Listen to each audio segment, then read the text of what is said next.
안녕하십니까. 교과서 읽어주는 남자 김영선입니다.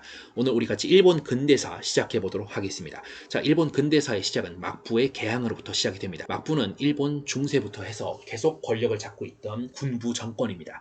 자, 이 막부는 원래 개항을 안 하려고 하는 정책을 펴고 있었어요. 당시 에도 막부였는데, 근데 그런 와중에 개항을 안 하려고 했던 와중에 아편 전쟁의 소식을 듣게 됩니다. 무슨 소식이냐? 청나라가 졌다는 얘기를 듣게 됩니다. 저 작은 섬나라 영국에게 청나라가 패배했다 라고 하는 얘기를 듣게 된 거죠. 그러던 와중에 미국에서 함대를 이끌고 나타난 페리가 포를 빵빵 쏘면서 오픈 더 도어 하면서 문을 열게 됩니다. 그래서 일본이 미국과 화친 조약을 맺고요.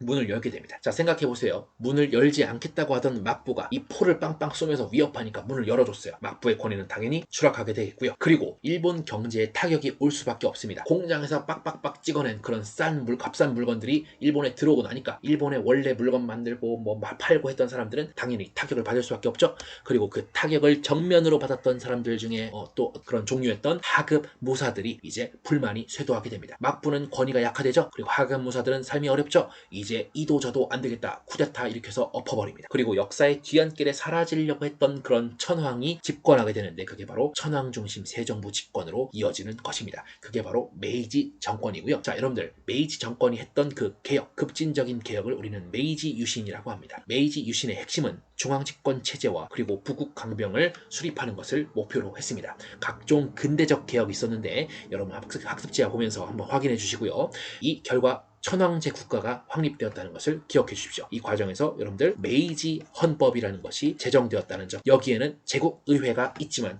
제국의회는 천황의 말을 들을 수밖에 없었다는 점까지 함께 기억하시면서 무늬만 입헌군주제였다는 점을 함께 기억해 주시기 바랍니다. 자, 이렇게 천황제 국가를 확립한 일본은 이제 슬슬 제국주의화됩니다. 다른 청나라나 조선과는 달랐어요. 본인들이 제국주의화됩니다. 일본이 영토를 확장하고요. 대외 침략에 집중하게 됩니다. 북쪽으로는 여러분들 북해도라고도 불리는 홋카이도를 점령하게 되고요. 뭐 아이누족을 쫓아내고 일본 원주민을 이주시켰다. 일본 사람들을 이주시켰다라고 하는데 뭐 그런 얘기 한번 기억해 주시고요. 남쪽에 류큐라는 왕국이 있었는데 여기를 점령해서 오키나와를 설치하게 됩니다. 오키나와 현이라고도 하죠. 그리고 서쪽은 여러분 잘 알다시피 조선과 강화도 조약을 체결하게 되었습니다. 조선이 맺었던 최초의 근대적 조약이면서 불평등 조약, 강화도 조약이었죠. 자, 그리고 일본은 여기서 멈추지 않았습니다. 대륙 침략에 나서게 되는데 두 나라와 큰 전쟁을 벌이게 되죠. 먼저 청나라 그리고 러시아입니다.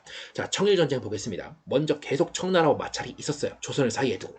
그러다가 때는 이때다. 언제냐? 동학농민운동입니다. 1894년 1분기였어요. 자, 동학농민운동이 일어나자 조선이 청나라의 도움을 요청해서 도와줘요 청나라 형 라고 했는데 청나라도 오고 누구도 와버린 겁니까? 일본도 와버렸던 겁니다. 일본이 동학농민운동을 진압하겠다고 그런 구실로 조선의 병사들을 출동시켰던 거죠.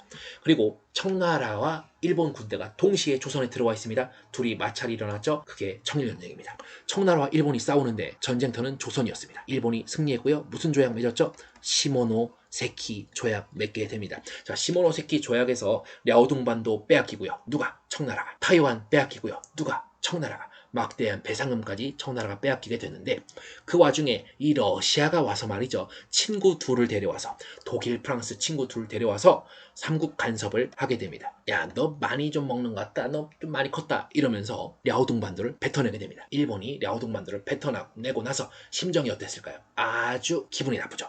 여러분들 이 삼국 간섭에 대한 사료 교과서에 있으니까 반드시 살펴보세요.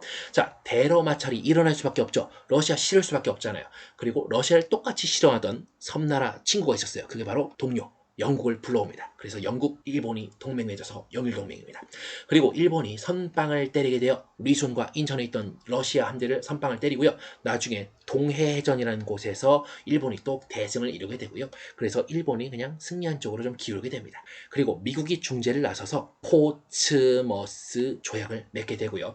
이 조약을 통해서 일본은 조선 즉 한반도에 대한 독점적인 권리를 확약받게 됩니다. 열강들로부터 말이죠. 그래서 그 이후에 을사늑약 같은 불법적인 조약이 체결되고 조선은 국권 피탈이 심화되는 그런 상황으로 가게 됐다는 것까지 기억해 주시면 되겠습니다.